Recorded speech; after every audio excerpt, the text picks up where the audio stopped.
é a bancada do PP, que não está totalmente satisfeita com o governo federal. Vamos aqui na fechada, pessoal. Integrantes do partido dizem que não estão se sentindo contemplados com a nomeação de André Fufuca para o Ministério do Esporte e de Carlos Antônio Vieira para a Caixa Econômica Federal. No caso de Fufuca, a bancada queria pastas como a da saúde, por exemplo, integração nacional, por acreditar que teriam maior projeção e também maior orçamento. Em relação à nomeação de Vieira à Caixa, os parlamentares afirmam que foi um gesto apenas a Arthur Lira, presidente da Câmara, e não para o partido como um todo. Tem uma outra reclamação da sigla em relação ao Executivo que diz respeito ao atraso nessas liberações de emendas que a gente estava comentando aqui. Alguns parlamentares disseram que o governo tem feito promessas que não são cumpridas. Aí vem esse cronograma. Se já está um pouquinho difícil com essa bancada aí, simbolizando de alguma forma um apoio para o governo federal, principalmente na figura de Arthur Lira, se há essa divisão avisada e comunicada, o que vem pela frente, hein, Gustavo Segré? Pela frente, uma pergunta maravilhosa. Mas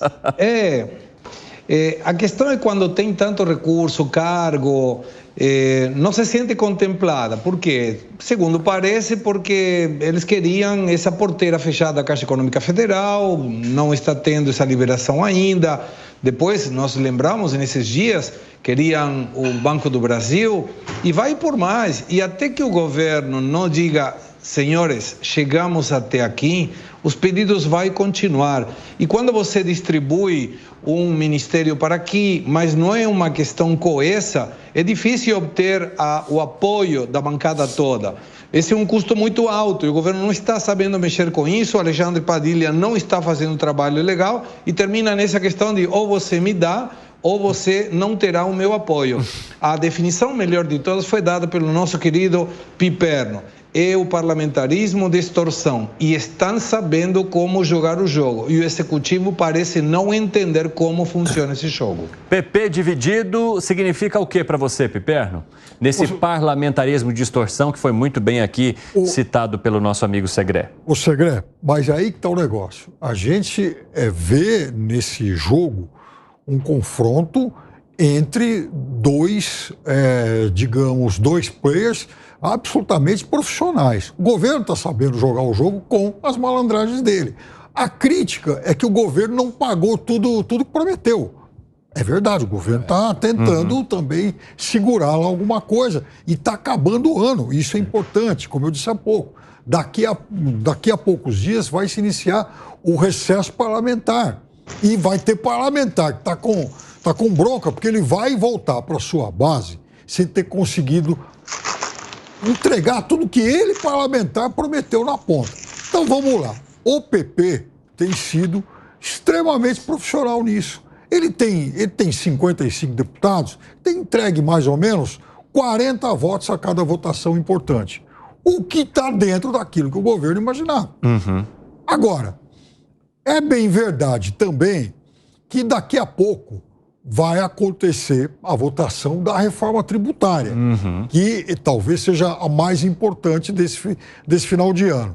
Aí o PP, republicanos, essa turma toda hora fala: puxa vida, agora vai ser minha última chance esse ano, porque ou eles me pagam esse ano, já que nós vamos votar esse negócio, ou então nós não vamos ter nenhuma votação ainda em 2023 tão importante assim para a gente poder arrancar alguma coisa. E vejam, de certa forma eles têm razão, porque o governo deu cargos, mas deu pouco orçamento, porque entregou Ministério dos Esportes, Ministério dos Portos, aquele ministério lá para o Márcio França que ninguém sabe o nome direito. Não tem nem ainda. Então, vejam, isso aí significa pouco dinheiro. Eles querem, de fato, um ministério poupudo, ministério como, por exemplo, a saúde. Agora, Luiz Felipe Dávila, é preciso reconhecer que o governo federal esperava mais, talvez, ao buscar tanta negociação e, mesmo assim, ainda depender de tudo isso e ainda de agradar um racha dentro de um dos partidos que compõem a base dele?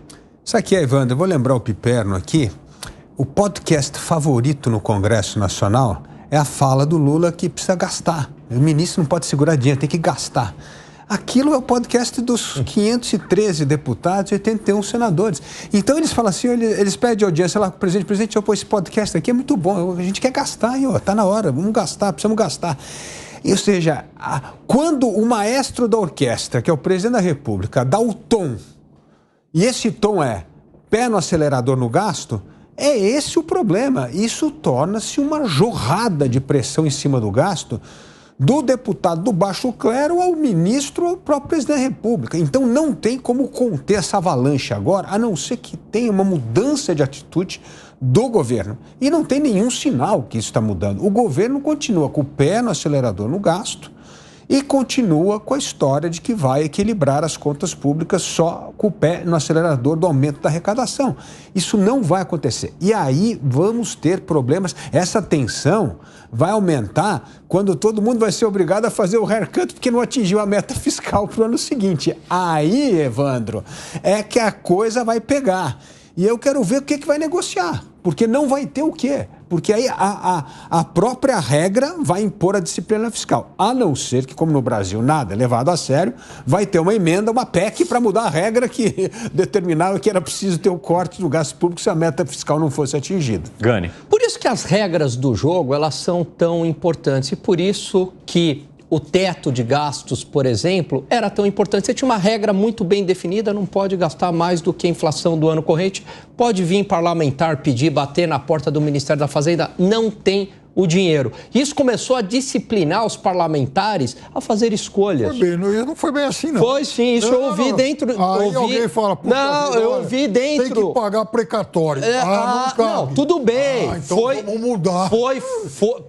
Concordo com você que em algumas vezes foi furado, mas a gente deveria manter uma regra que era boa e aprimorar, Piperno, e aprimorar, e não jogar uma regra que era boa. Ela, de fato, ela foi furada algumas vezes, o teto foi furado, isso é errado, não estou defendendo isso. Não estou defendendo isso.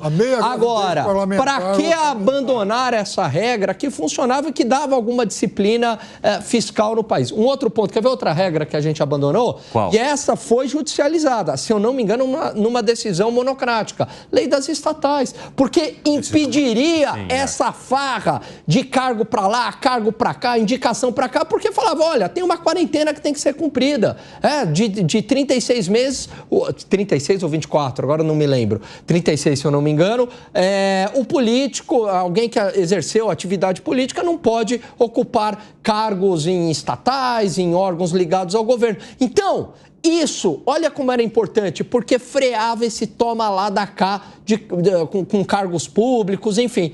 E agora duas regras que foram muito boas, elas foram jogadas no lixo, o que potencializa toda essa aberração que a gente vê.